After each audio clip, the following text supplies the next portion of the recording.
Hey guys, welcome. This is second part of पदार्थ विज्ञान chapter 1 दर्शन। सो फर्स्ट वीडियो के अंदर हमने दर्शन के बेसिक्स, डेफिनेशंस एंड उसके टाइप्स और उनका बेस को डिस्कस किया था।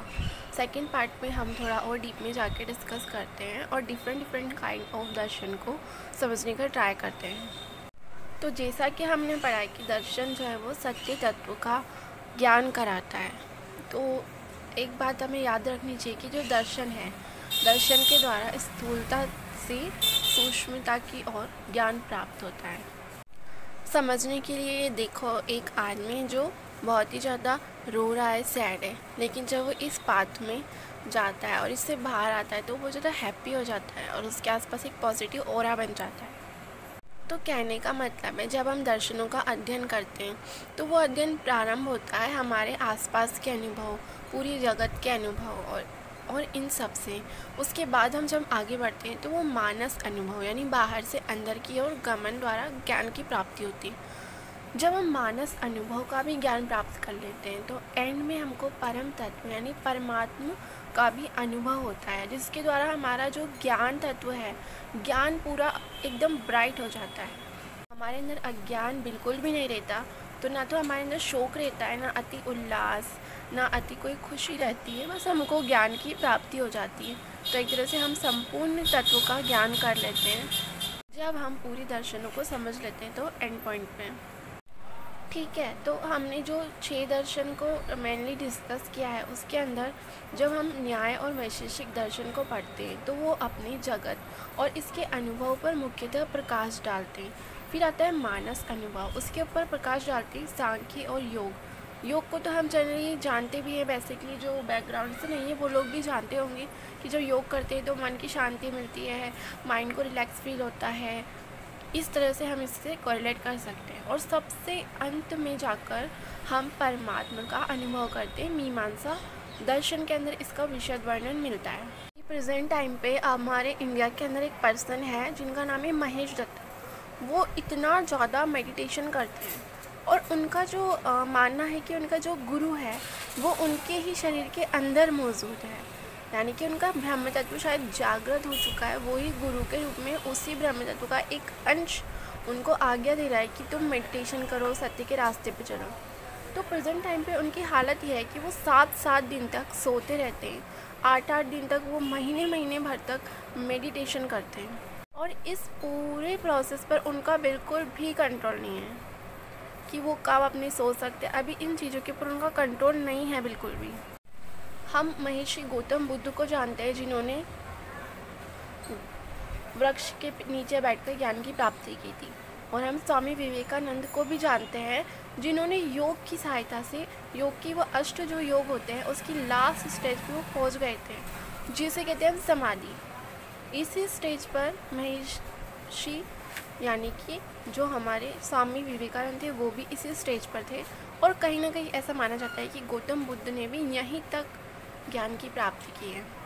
जो वो पर्सन है जिसका नाम है महेश दत्त, जो ये दावा करता है कि वो जब ध्यान करता है तो वो ऐसी स्टेज पे रहता है कि वो अपने स्वप्न नहीं कह सकते, एक तरह से उसके ध्यान की अवस्था में वो स्वर्ग में भी जा सकता है।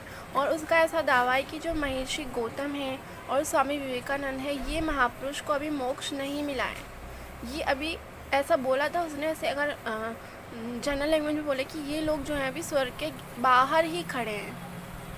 अब इसका क्या रीज़न हो सकता है? इसका रीज़न हो सकता है कि उन लोगों को अभी सिर्फ यहाँ तक ज्ञान की प्राप्ति हुई थी, अब वो इस प्रोसेस में है, यानी कि योग के बाद भी परम तत्व का अनुभव होता है, जिसे मीमांसा दर्शन इसका विशद विवेचन करता है। अब सबसे पहले हम न्याय दर्शन का वर्णन करते हैं। न्याय दर्शन की मुख्य विषय वस्तु है आध्यात्म और अधिभूत। 2 इसमें मुख्य विषय वस्तु है, आध्यात्म और अधिभूत। इसके रचयिता थे महामुनि गौतम, या फिर जिन्हें अक्षपाद भी कहा जाता है। न्याय दर्शन का अन्य नाम है अन्वेक्षकी तर्क विद्या या वाद विद्या, और इसके अंदर मुख्य रूप से किसका वर्णन है? प्रमाण का विस्तृत वर्णन है। अब ये पूरा जो ये मटेरियल है इसको याद कैसे करेंगे? अभी हमको एक बात इसमें कुछ चीज़ याद रखने की ट्रिक है कि मतलब जो एक लेडी होती है, एक औरत होती है, उससे तर्क वितर्क में कोई जीत नहीं सकता। तो औरत से तर्क वितर्क में कोई जीत नहीं सकता। और हम ये याद रखेंगे कि जो लोगों ने अगर बाहुबली मूवी देखी होगी तो उसमें ऐसा बोला जाता था कि माहिष्मती साम्राज्य में जो वचन होता है वही क्या होता है, शासन होता है। यानी एक बार जो माहिष्मती साम्राज्य में न्याय हो गया वो ही शासन है, उसके आगे किसी की नहीं चलेगी। और उसको कौन संभालती थी, एक औरत। तो हम याद रखेंगे माहिष्मती यानी महामुनि गौतम, वो एक औरत है यानी अनविक्षिकी, जिससे किस चीज़ में नहीं जीता जा सकता, तर्क वितर्क में। वितर्क यानी बात को भी हम कहते हैं तर्क, वाद, और अनविक्षिक यानी औरत। कौन है वो, माहिष्मती। उससे वाद विवाद में जीत नहीं कर सकते। जो उसने बोल दिया वचन वो ही न्याय है। और इस दर्शन का नाम भी क्या है, न्याय। और न्याय किसके बेस पे होता है, क्या बोलता है जज की मैं कब न्याय दूंगा, मैं नहीं मानूंगा भावनाओं को, मैं मानूंगा प्रमाणों को। तो इससे इस चीज़ का भी कोरिलेट हो जाएगा कि प्रमाण का भी इसमें विस्तृत वर्णन है। अब न्याय सूत्र के अंदर 5 अध्याय हैं, जिसमें पहले और दूसरे चैप्टर में 16 तत्वों का वर्णन किया गया है। और तत्व ज्ञान क्या है, मोक्ष की प्राप्ति, यानी सबसे बड़ी चीज़ क्या है, मोक्ष की प्राप्ति। इसका उद्देश्य भी यह है कि मिथ्या ज्ञान निवृत्ति, मिथ्या यानी झूठ, ज्ञान मतलब ज्ञान, और निवृत्ति मतलब हटाओ, यानी झूठे मोटे ज्ञान को हटा के ये सत्य तत्व का बोध कराते हैं। सत्य क्या है, मोक्ष। ये हो गया हमारा न्याय दर्शन। इसके बाद हम नेक्स्ट पढ़ते हैं जिसका नाम है वैशेषिक दर्शन। वैशेषिक दर्शन का मुख्य विषय है अधिभूत तत्व। वैशेषिक दर्शन का नाम वैशेषिक दर्शन क्यों हुआ, हम षट पदार्थों की बात करते हैं, आगे आएगा द्रव्य, गुण, कर्म, सामान्य और विशेष और समवाय। 1 2 3 4 5 द्रव्य, गुण, कर्म, सामान्य, विशेष। तो 5th नंबर पर विशेष तत्व के आने के कारण इस दर्शन का नाम हुआ वैशेषिक दर्शन।